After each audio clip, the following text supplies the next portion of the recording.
হুজুর দয়া করে নবীদের না নারীদের, নবীদের জীবন কাহিনী নিয়ে আলোচনা করুন, দয়া করে রাজনৈতিক আলোচনা করবেন না। বলেন এখানে কোনে রাজনীতি করলাম? আল্লাহ, আপনারা বুঝলেন না কথা। এইটুকু সত্য কথা যদি না বলতে পারি, তাহলে আমাদের ডাক দিয়ে না আইনে ওই বাংলাদেশের বিভিন্ন আউল ফাউল বয়াতি আছে না, তাদের নিয়ে গানের আয়োজন করেন, সেটাই ভালো হবে।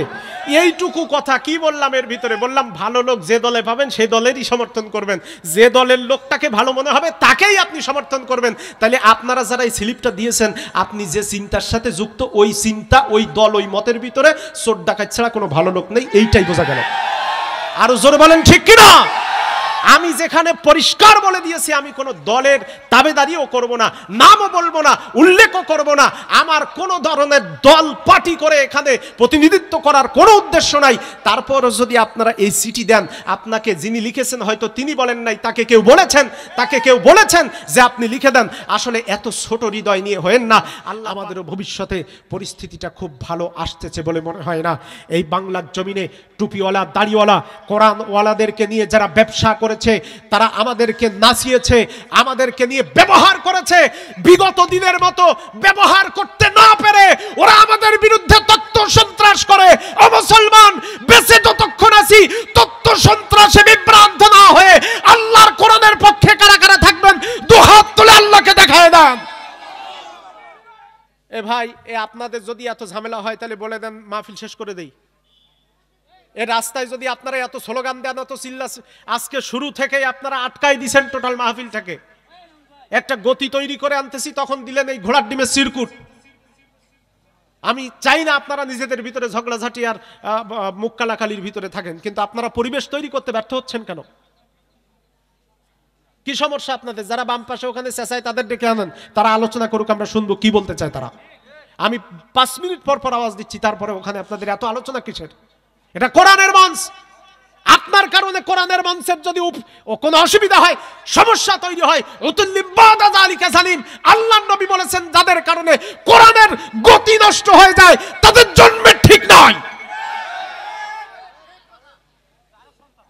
চারিদিক থেকে এভাবে পিছনে একবার কথা বলেন, এপাশে একবার কথা বলেন, এই অবস্থা কেন? বলেছেন আল্লাহর কোরআনের ভিতরেই বলেছেন, ওয়ালতাকুম মিনকুম উম্মাতুন ইয়াদউনা ইলাল খায়র, ওয়ালতাকুম মিনকুম উম্মাতুন ইয়াদউনা ইলাল খায়র ওয়া ইয়ামুরুনা বিল মারুফ ওয়া ইয়ানহাউনা আনিল মুনকার। বলেন তো দেখি, হাফেজ সাহেব আছেন কারা? হাত তোলেন তো। হাফেজ আছেন কারা? হাফেজ। আমার প্রিয় হাফেজ সাহেব ভাই, এই আয়াতটা সূরা আল ইমরানের 103 নম্বর আয়াত। কথা ঠিক না মিথ্যা কথা? ঠিক আছে। হাফেজে কোরআন সাক্ষী দিয়েছেন, কোরআন শরীফে এই আয়াতটা আছে। আল্লাহ পাক বলছেন, ওয়ালতাকুম মিনকুম উম্মাতুন ইয়াদউনা ইলাল খায়র। আমি আল্লাহ বলছি, ও নবী, অবশ্যই তোমার উপরে আমি দায়িত্ব দিয়ে দিলাম, তোমাদের ভিতরে আমি আল্লাহ বলছি অবশ্যই তোমাদের ভিতরে একটা দল থাকতে হবে। কয়টা দল থাকতে হবে?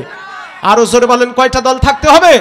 উম্মাতুন ইয়াদউনা ইলাল খায়র, অবশ্যই একটা দল থাকতে হবে যারা মানুষকে কল্যাণের পথে ডাকবে। তো কল্যাণের পথে ডাকতে গেলে এই এলাকার সকল মানুষ জনিত কোরআনের মাহফিলের ডাক দিয়েছেন, যাতে করে মানুষেরা কোরআন থেকে ওয়াজ করে, কোরআন থেকে আলোচনা করে। এই বক্তব্য কার? জোরে বলেন কার? কথা বলেন।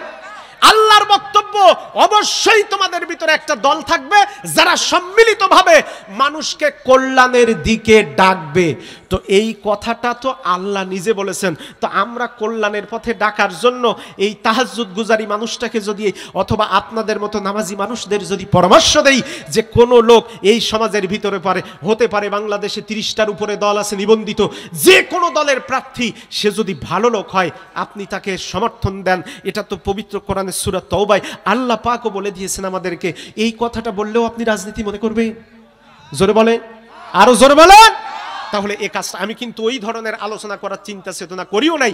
আবু মুসা আশারি ভাইয়ের কাছ থেকে আমি কথা বলেছি, পরামর্শ করেছি, এখানে আলোচনা হবে সম্পূর্ণ আমল কবর কিয়ামতের উপরে। আমার তেলাওয়াতকৃত আয়াত সেদিকে যাচ্ছি। এরপরে আল্লাহ বলছেন, ওয়ালতাকুম মিনকুম উম্মাতুন ইয়াদউনা ইলাল খায়র, অবশ্যই আমি আল্লাহ বলছি তোমাদের ভিতরে একটা দল থাকতে হবে, যেই দলটা মানুষকে কল্যাণের দিকে ডাকবে।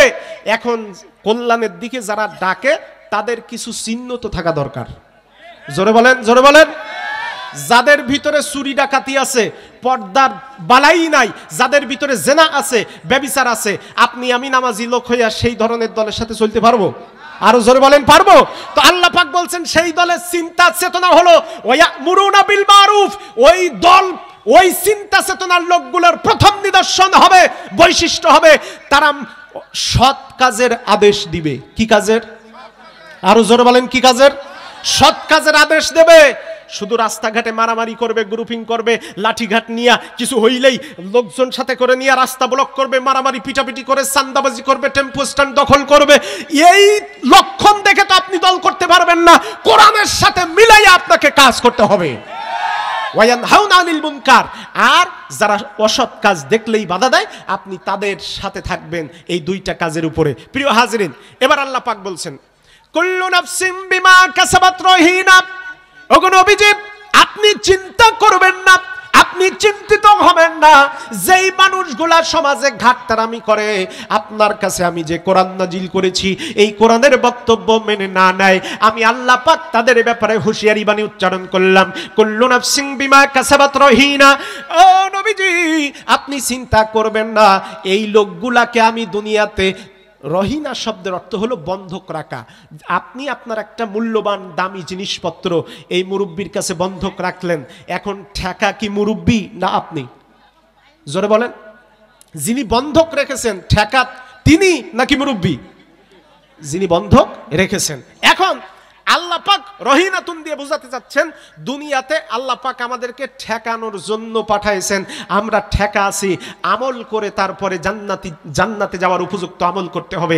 আল্লাহ পাক বলেছেন, ও নবী, আপনার কোরআনের আওয়াজের পক্ষে যারা আসে না, আমি তাদের ব্যাপারে হুকুম দিচ্ছি, আমি তাদের ব্যাপারে আপনাকে বলছি চিন্তা করবেন না।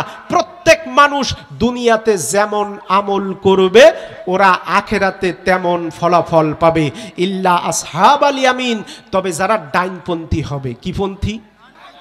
কি পন্থী হবে? ডাইন হাত তোলেন তো, জোরে বলেন এটা কি হাত?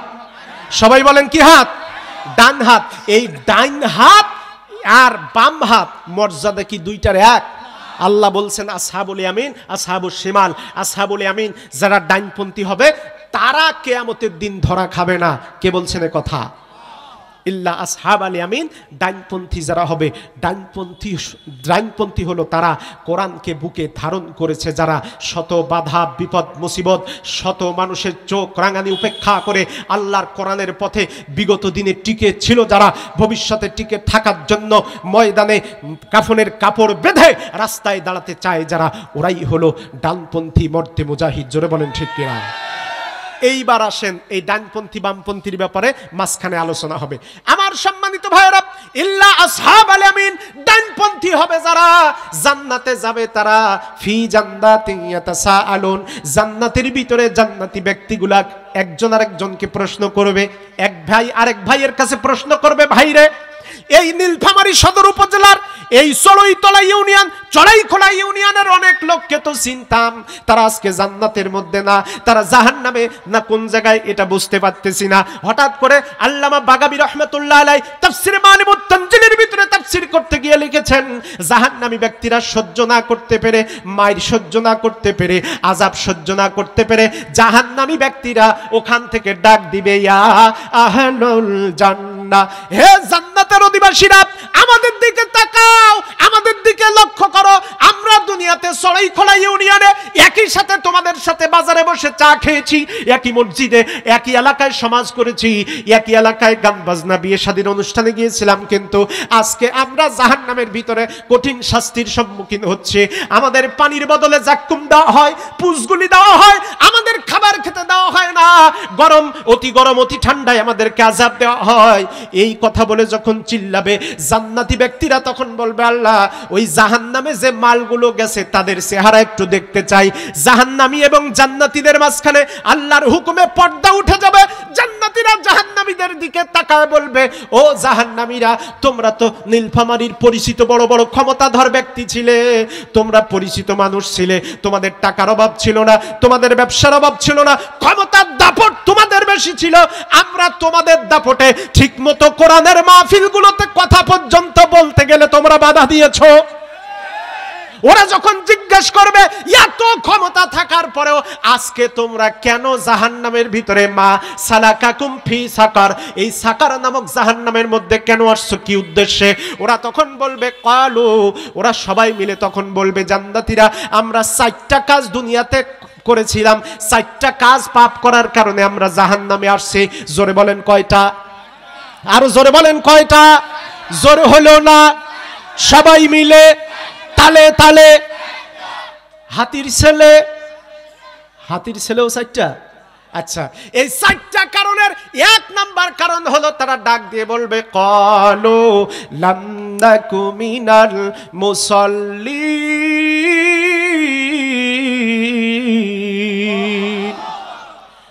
ক্বালু লাম নাকু মিনাল মুসাল্লিন।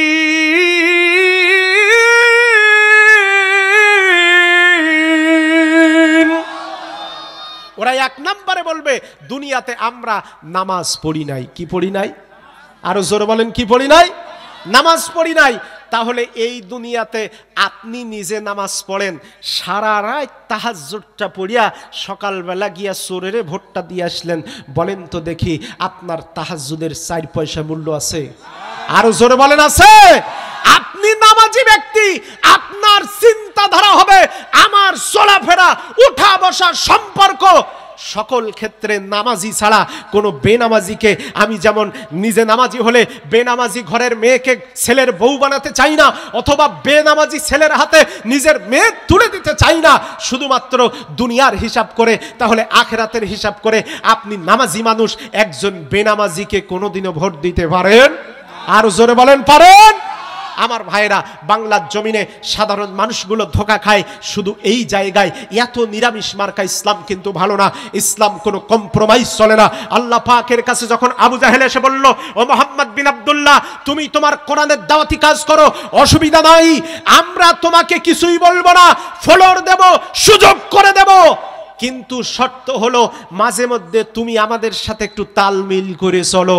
আল্লাহ রাব্বুল আলামিনের নবী অবাক হয়ে চুপচাপ তাকিয়ে আছেন। আল্লাহ পাক ডাক দিলেন, নবী জানায় দেন, কুল ইয়া আইয়ুহাল কাফিরুন লা আ'বুদু মা তা'বুদুন। দাসত্বের ক্ষেত্রে এ কাফেরের গোষ্ঠীরা, তোমরা যার ইবাদত করো আমি তার ইবাদত করি না, আমি যার ইবাদত করি তার সাথে ইবাদতের সম্পর্ক তোমাদের নাই। নবীজির কাছে এই সূরা নাজিলের মাধ্যমে বোঝা হয়ে গেল ইসলাম তালমিল করে চলে না, ইসলাম কারো চোখের চাউনির দিকে তাকায় কথা বলে না, ইসলাম চলে ইসলামের গতি অনুযায়ী। সম্মানিত হাজিরিন আমার, ওরা তখন বলবে লাম নাকু মিনাল মুসাল্লিন, দুনিয়াতে আমরা কেউ নামাজ পড়ি নাই। কি পড়ি নাই? আরো জোরে বলেন, কি পড়ি নাই? নামাজ পড়ি নাই। আমার ভাইরা, আমরা বাংলাদেশে নামাজ পড়ানোর জন্য কত কষ্ট চিন্তা চেতনা করি, আর বাংলাদেশে কত পীর সাহেব আছে, কত ভণ্ড পীরের মাজার আছে, যারা আমাদের নামাজ পড়া মুসল্লিগুলোরে বেনামাজি বানাইতে চায়। আরো জোরে বলেন আছে না নাই? পানির তলে বাতি জ্বলে, ওরে পানির তলে বাতি জ্বলে, ঝড় বাতাসেও থামে না, খাজা বাবার মুরিদ হইলে নামাজ রোজা লাগে না, টুনটুনা টুনটুন আছে আছে আছে। আমার ভাইরা, নতুন ঈদের চাঁদ উঠেছে 18 গায়ে, তোরা দেখবি যারা ভাই বোনেরা আয়েরি ছুটে আহায় আহায়, এরকম গান বাজে কি বাজে না? আরো জোরে বলেন আছে না নাই?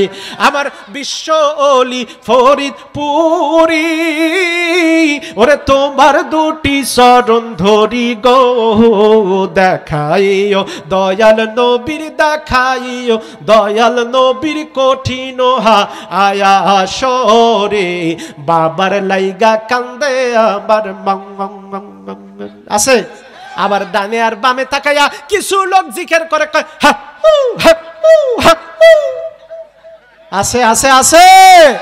আমার ভাইয়েরা, হযরতে আলী বলেছেন, দুনিয়ার মুসলমানের শোনো, মাইয়ুরিদু আইয়াতাকাল্লাম মা আল্লাহ, যে ব্যক্তি তার আল্লাহর সাথে গল্প করতে চায়, আল্লাহু আকবার, যে ব্যক্তি তার আল্লাহর সাথে গল্প করতে চায়, ফাল ইউসাল্লি, লোকটা যেন নামাজে দাঁড়ায়, মুসাল্লি উনাজি রাব্বা, যে ব্যক্তি আল্লাহর জন্য নামাজে দাঁড়ায় যাবে, নামাজে দাঁড়ানোর সাথে সাথে আল্লাহর সাথে তার গল্প বলা শুরু হয়ে যাবে। জোরে বলেন, আরো জোরে বলেন।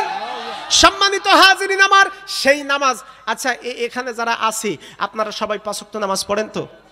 আরো জোরে বলেন। 5 ওয়াক্ত নামাজ পড়েন? কারা কারা পড়েন হাত তোলেন তো। অনেকে হাত তোলেনি, মাশাআল্লাহ। আশারি ভাই, এই জায়গায় কিছু লোক পাইলাম যারা আসলে সত্যবাদী ব্যক্তি। আগামীকাল থেকে 5 ওয়াক্ত নামাজ কারা পড়বেন? দু হাত তুলে আল্লাহকে দেখান। নারে তাকবীর, নারে তাকবীর। 5 ওয়াক্ত নামাজ। আপনারা কিন্তু একটু ছোট্ট আকারের ধরা খেয়ে গেলেন, কারণ আজকে রাত্রিতেই কিছুক্ষণ পরে ফজরের মসজিদের মুয়াজ্জিন আজান দেবে। আসসালাতু খায়রুম মিনান নাওম,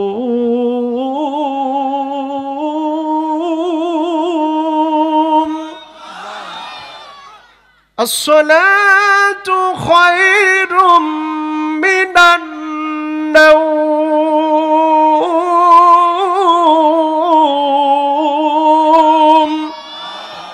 আমার ভাইরা, শীত কয় উঠিস নে, বাইরে অনেক কুয়াশা। বলেন তো ওই অবস্থায় মসজিদে নামাজের জন্য যাবেন নাকি কম্বলের সাথে আরো প্রেম করবেন? এ মুসলমান, এই অবস্থায় যদি প্রচন্ড ঠান্ডার ভিতরে আপনি একটুখানি উজুর পানি নিয়া মুখের ভিতরে হাতির ভিতরে ঠান্ডা পানির প্রলেপটা দিয়া উজু করে নামাজে যেতে পারেন গো। আম্মা জান আয়েশা সিদ্দিকা রাদিয়াল্লাহু তাআলা আনহা ডাক দিয়ে বলেন, ইয়া রাসূলুল্লাহ, ইয়া হাবিবাল্লাহ, ওই কিয়ামতের লক্ষ কোটি মানুষের ভিতরে আপনি কেমন করে আপনার উম্মতগুলিকে খুঁজে খুঁজে জান্নাতের ভিতরে নেবেন? বিশ্বনবী উত্তরে বলেন, আয়েশা সিদ্দিকা শোনো, হাজার হাজার কালো রঙের ঘোড়াগুলির ভিতরে কপালে সাদা দাগ দেওয়া, রেখা দেওয়া কোনো ঘোড়া যদি মাঠের ভিতরে ছেড়ে দেওয়া হয়, ওই ঘোড়াগুলি খুঁজে পেতে কি কোনো কষ্ট হবে নাকি? হযরতে আম্মা জান আয়েশা সিদ্দিকা বলেন, না গো নবীজি, কোনো কষ্ট হবে না। বিশ্বনবী ডাক দিয়ে বলেন, আয়েশা, আমার যেই সাহাবী আমার উম্মতেরা কিয়ামত পর্যন্ত আযানের ধ্বনি শুনে, ওই মসজিদের মেম্বারের ধ্বনি শুনে যখন ওযু করে ঠান্ডা পানি দিয়া কপালে হাতে পায়ে লাগাইয়া নামাজ পড়তে যাবে, ওই ঠান্ডা পানিটা লাগানোর সময় আমার আল্লাহর ফেরেশতারা একটা নূরের ছাপ তার শরীরের ভিতরে দিয়ে দেয়। কিয়ামতের ময়দানে যখন আমার সমস্ত উম্মতগুলিকে বাছাই করার জন্য আল্লাহ হুকুম দিবেন, লক্ষ লক্ষ বেনামাজি উম্মতের ভিতরে আমার নামাজি উম্মতের কপালগুলো দেখার সাথে সাথে আমি বুঝতে পারবো চকমক করে নূরের জ্যোতি যখন তৈরি হবে, আমার ওই নামাজি উম্মতদেরকে ধরে ধরে আমি নবী জান্নাতের ভিতরে দাখিল করাবো। জোরে বলেন সুবহানাল্লাহ। আজানের ধ্বনি যদি বাজে অন্তরে, বসে থাকা যায় কি গো, বসে থাকা যায়? আজানের ধ্বনি যদি বাজে অন্তরে, বসে থাকা যায় কি গো, বসে থাকা যায়? আল্লাহর প্রেমে যেন এমন হারায়।